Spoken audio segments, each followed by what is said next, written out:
শুভ সন্ধ্যা। সকলকে নববর্ষের শুভেচ্ছা জানাই, ইংরেজি নববর্ষে। আর যারা যারা আছেন সকলকে আমার ধন্যবাদ।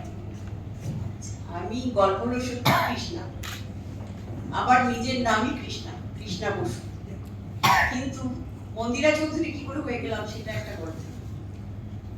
তপন সিনহা যিনি ছিলেন, মানে তপন দা আমাদের ভীষণ ভালোবাসতেন, অসম্ভব স্নেহ করতেন। জানি না ছোটদের উনি বোধহয় সকলকেই স্নেহ করতেন, যে ওই বাসুবিকে, রবিকে, সকলকে করতেন। তা আমাদের ওই শুটিংটা হয়েছিল, উনি বলছিলেন 1 মাসে কমপ্লিট করবো। সেটা নিউ থিয়েটার্স নাম্বার 1-এ সেট করলো, একটাই সেট ছিল, আর বাকি ছোটখাটো যেগুলো ছিল সেগুলো দু একটা আউটডোর ছিল, কাছাকাছি। কিন্তু এখানে এত জনবসতি ছিল না, সবই প্রায় ফাঁকা ফাঁকা। এইসব এরিয়াতেই হয়েছে।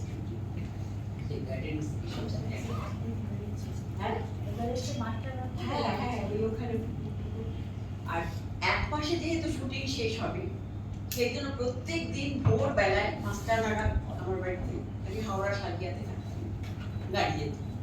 প্রথম আমি উঠতাম, তারপরে আস্তে আস্তে পুরো দাদু উঠতেন ভবানী থেকে, ছোট তপন উঠত, ছায়া দেবী উঠতেন, ভারতী দেবী উঠতেন, এরকম সকলে মিলে আমরা সকালবেলা পৌঁছে যেতাম। এটা প্রতিদিনকার ঘটনা।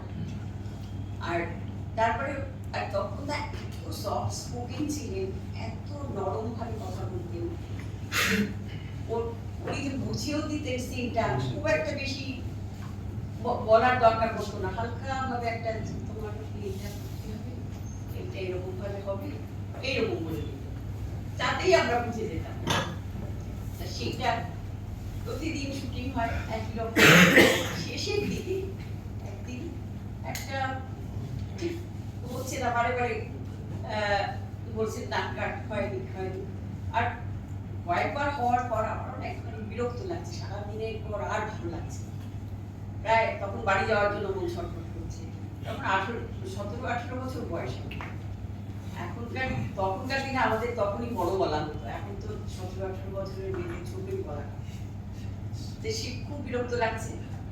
তখন যখন উনি ওই শটটা নিলেন, শটটা নেওয়ার পর বলে একদম ভালো হচ্ছে, কোথায় ওটা ওই বিরক্তিকর একটা কিছু আবার মুখে দেখার চেষ্টা করছে, যেটা আসছিল না।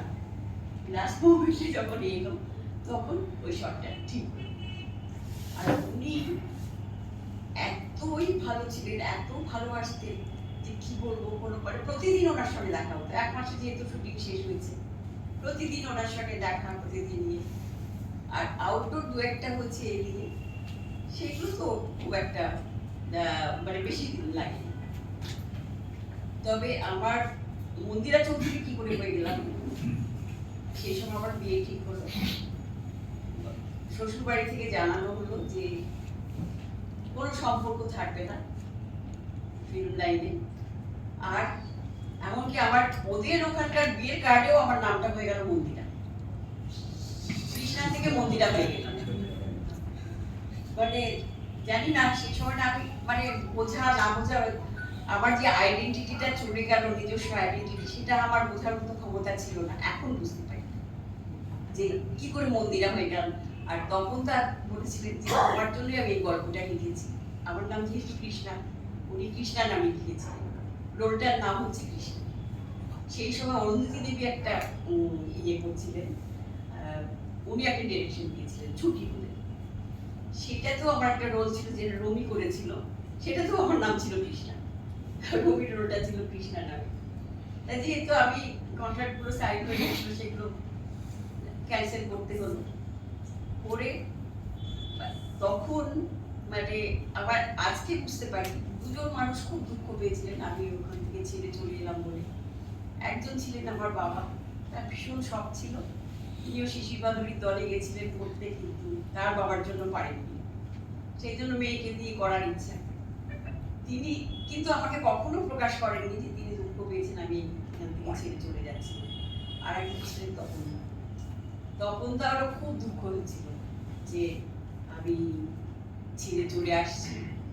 আর সবচেয়ে দুঃখের বিষয় আমার বিয়েটা হচ্ছিল নিবালিপুরের যে বিয়ে বাড়িটা তপনদার বাড়ির কাছেই, তপনদার নিবালিপুরে থাকেন। আর ঠিক মেন রোডের ওপর যে বাড়িটা বিয়ে বাড়ি, সেইটাতে আমার বিয়ে হয়েছিল। ওনাদের কাউকে নিমন্ত্রণ করার অনুমতি আমার ছিল না। আমি এই ফিল্ম ইন্ডাস্ট্রির কারোকে নিমন্ত্রণ করতে পারি, সেটা আমার একদম স্ট্রিক্টলি বারণ ছিল। সেই জন্য আর পরে একদিন আমার রামকৃষ্ণ সেবা হিসেবে সেবা প্রতিষ্ঠানে আমি গিয়েছিলাম একজনকে দেখতে,